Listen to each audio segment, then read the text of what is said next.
Hey guys, so here bringing you another video. Now today I'm bringing you a video all about Zac Jungle. He's recently seen some play in the LCS by our very own HuzzyGames, and there's been a couple reasons why. He's had some buffs to himself, there's been a change to the meta, and the new jungle item Cinderhulk. So this video is just going to be a brief overview, kind of explaining what the champion is, what is he supposed to do, and going through his abilities and a standard item build.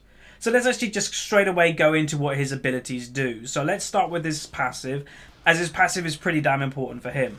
It actually has two parts. The first part is just a standard. Whenever you use a ability that hits an enemy, you will drop a bloblet. Each bloblet that you pick up, which will be on the floor, regens Zac's health by 4% of his maximum health. Although, if an enemy walks over one of these bloblets, it will destroy them. This is extremely important when you're jungling. Make sure you pick up as many as possible. And after your first clear, after you use your first 2 potions from the first time you spawn into the game, you most likely will never have to buy potions again.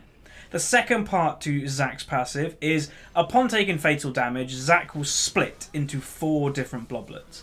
Each blob has 12% of Zac's maximum health and also 50% of his armor and magic resistances, so that they're a little bit beefy. Now, if any of these blobs remain for 8 seconds, Zac will come back alive. He will not die.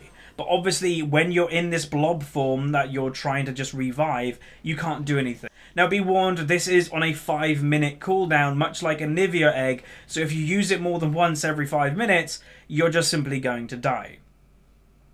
Now Zac's Q is Stretching Strike, and it pretty much does exactly what it sounds like, and it is Zac stretches out his arms in a punch in front of him, and if any enemies are hit by this punch, it will slow them for 2 seconds. Now it's an okay ability. You do max it last on Zac because it's pretty much just a utility fill spell, but it's okay. It starts at a 20% slow and it finishes at a 40% slow, which can make the difference in ganks. Now this is a Zac's W, Unstable Matter, and it actually has 2 parts to it. The first part is simply it activates part of your passive. It activates Cell Division, which, as I mentioned earlier, allows bloblets to fall on the floor when you use an ability on enemies, and you can go pick them up to gain health. Now the actual spell itself is Zac does a mini explode. His body just does a little bit of a ripple and does AoE damage all around him. Now this doesn't do hardly any damage in its base form, but it does do some additional damage in the form of maximum health percentage. It starts at 4% maximum health and then finally finishes at 8% maximum health, and if you do find that you're really fed and you do build a bit of AP, you'll actually probably do around 10% maximum health percentage to an enemy when you use Unstable Matter.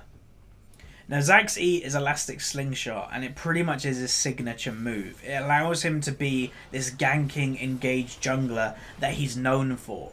The guy that can just simply jump out of nowhere and surprise attack you, and then also the E does a knock up, so if you land it directly, you're already displacing the enemy.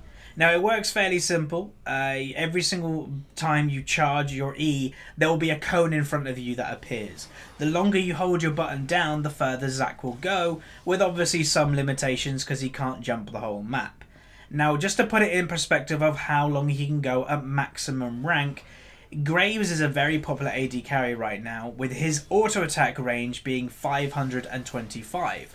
Zac's E at rank 5 can go 1550 range, so nearly triple Graves' auto attack range, so that kind of shows you how long it can go. So Zac's ultimate is Let's Bounce. Very simple, you become a bouncy ball, and it's very effective in middle of team fights as it is a massive displacement. So you jump into the air and you land on the ground, and if you hit any enemies, you will displace them. You will knock them back for 1 second and also slow them for 20%. He then further jumps back into the air for a further 3 times, dealing the same amount of damage to new targets. Now if you do hit the same enemy over and over again with your ultimate, every single time it will do less damage to them and it will not knock them up again. Now it is also worth noting that you can use Unstable Matter while you're in your ultimate, your W, just to add a little bit more damage while you're bouncing around. So this page is all about items on Zac, and you'll notice I'm not giving a standard item build. I'm a firm believer that every single game in LoL is different and you need to change your item build accordingly.